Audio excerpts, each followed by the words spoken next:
Hey guys, be sure to like and subscribe. Today I want to talk about, is the world erupting? There seems to be a lot of things going on in the world today. Every time you wake up in the morning, you got the China thing going on, you got all this stuff going on in the States and in Western countries and in Arabic countries, and there's always something new going on. And one of the things I noticed is that the poor just keep getting poorer in the United States and throughout the world, many Western countries, especially the retirees. Because as these countries spend more money, inflation keeps going up, and usually these retirement funds that they have put aside for these people isn't enough for these people to survive. And also people, just regular workers, they're kind of getting sick of like the high taxes and things like that. And more people are making different choices than any other time in the world. I mean, when you think about this, you look on YouTube, you see these van lifers everywhere. Everybody's got a van life page. Everybody's looking to have their niche in the world, to get away, to kind of escape mentally from all these issues going on in the world, from divorce or from financial issues or whatever. Everybody's out there trying to find their niche in the world. And they're kind of getting sick of what's going on in the world because our politicians have failed us. In so many ways, shapes, and forms, our politicians and our families and everything else have failed us in many different ways. Because families today are getting broken down like that in the United States. I mean, you're lucky if you get married and it lasts till the end, till when you die or they die. It's kind of a rarity now to make it to the end. So a lot of people, what they're doing, and also they get the poverty issue where a lot of people can't live on their income. And they can't afford a rental because the rents are, for a one bedroom, it's like $1,200 to $1,500 in some places, unless you want to live in like Nevada or Buffalo, New York, or some of these places that are just not good places to live. To find a place for $600 a month is pretty hard. It's pretty difficult, and if you do find a place, it's probably someplace really far away from everything else and probably not really a great place to live, and a lot of people are taking up different lifestyles. Some people are heading to the hills, getting, we've talked about this before, log cabins, or they're jumping in their vans and doing the van life thing. And now you got the digital nomads who travel the world working on their computers. And then we got expats too. Expats, they're kind of running away from things, too. Financial,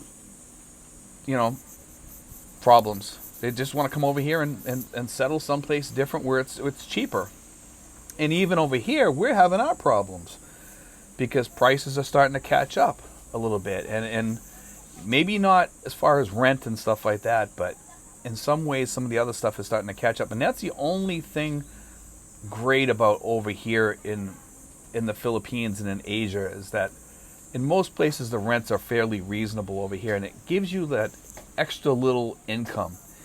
But when you leave the States, one thing a van lifer has is they still have Medicare and Medicaid.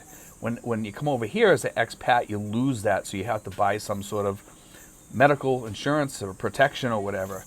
But these people, they're making these choices, and it's really, really kind of interesting watching these people.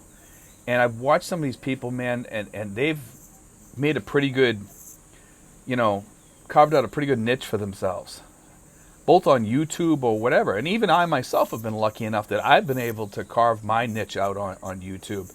And a lot of other people are doing the same thing. And I'm not telling people, hey, go out there and form your own YouTube. I'm not saying that. I'm saying you don't have to do that. But there is a niche out there. If you have enough income coming in, and you have a decent truck or van and you're retired or something like that, and, maybe you just want to get up and change your life. Maybe you have a house with a lot of money in that house or something like that, and you just want to take out the income and you find yourself alone, or maybe you have a wife or something. You could jump out and get a slide-in truck camper or move into your van or something like that and travel the world and do something different.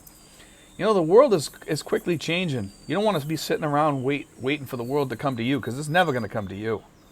The world is erupting in a big way, and not in a good way.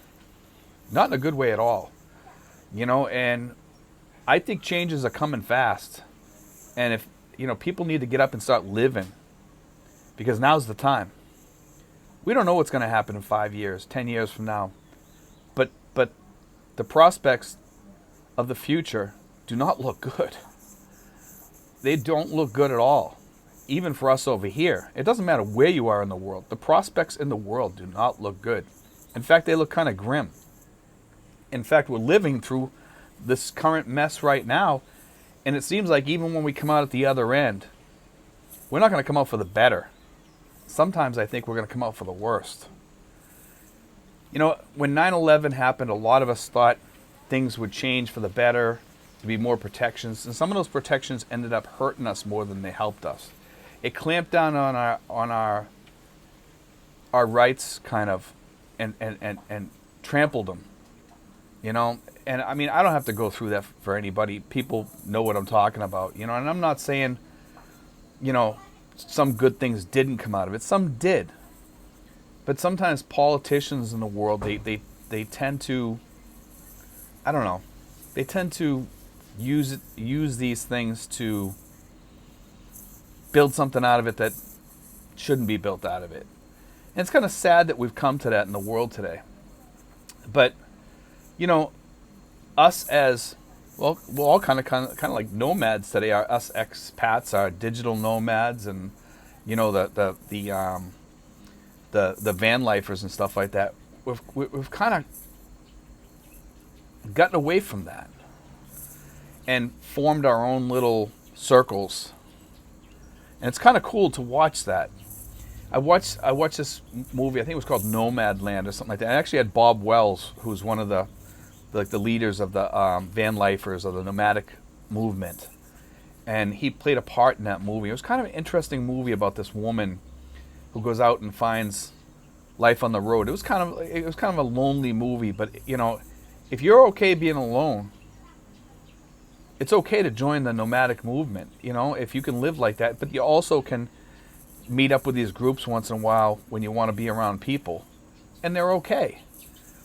I mean, sometimes you meet people out on the road in some of those little circles, and they're not good people though too. That's part of the thing with leaving the United States and leaving your old circles of comfort. Even over here, I've run into bad people, and you're going to run into bad people no matter where you are.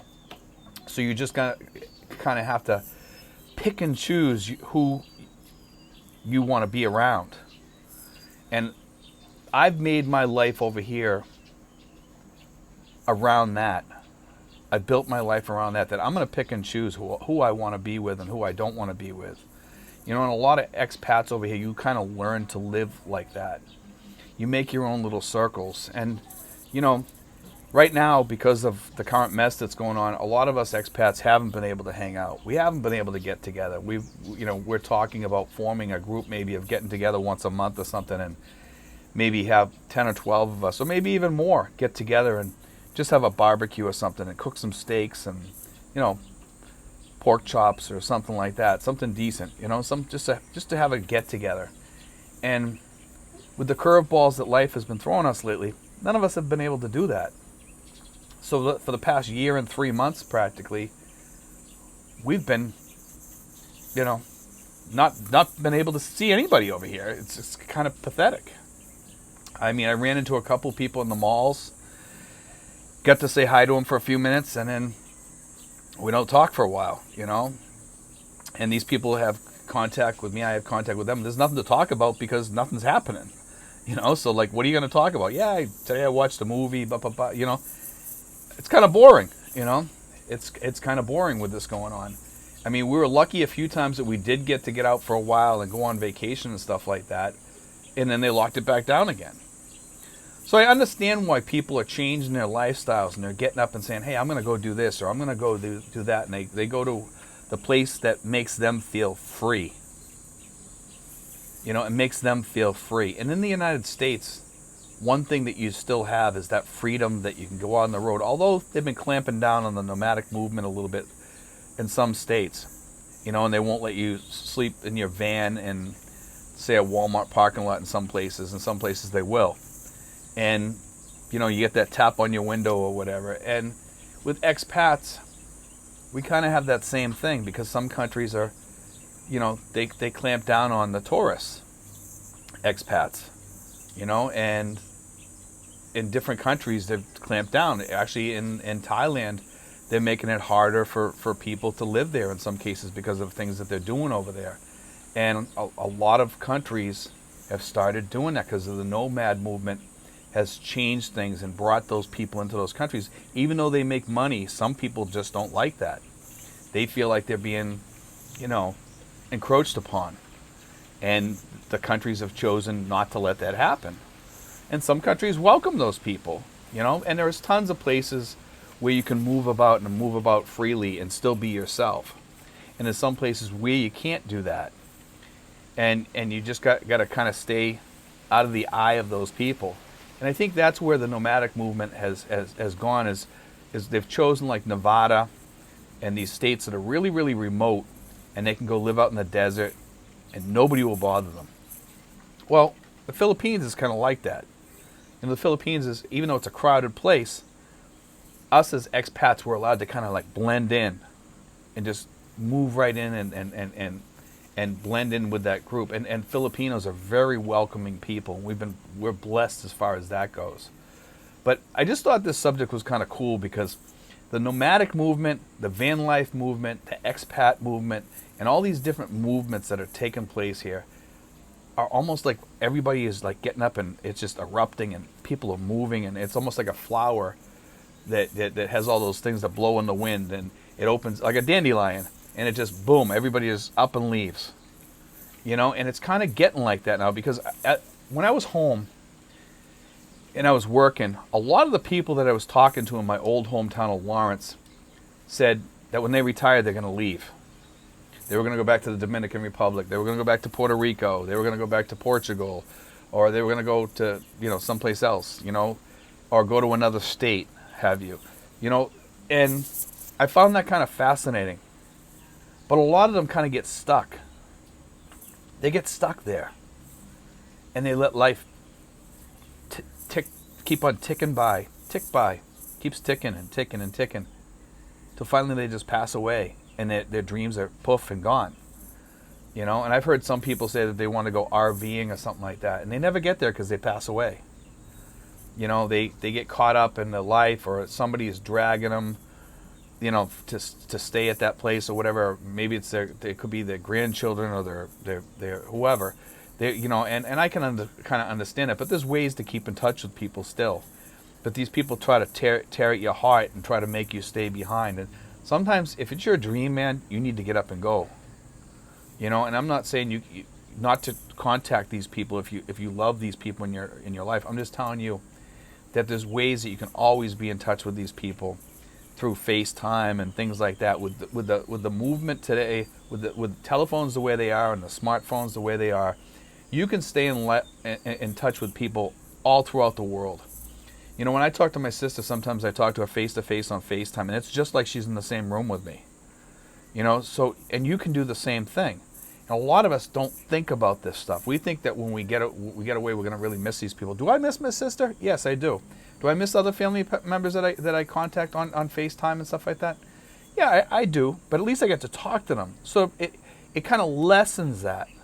It brings that down to like a normal point where I can live with it, because I'm still contacting them. I can still say I love you. I can still do that, But anyway, guys, I wanted to bring all that up. I thought it was like an interesting subject. I hope you guys enjoyed it. God bless, guys. Take care.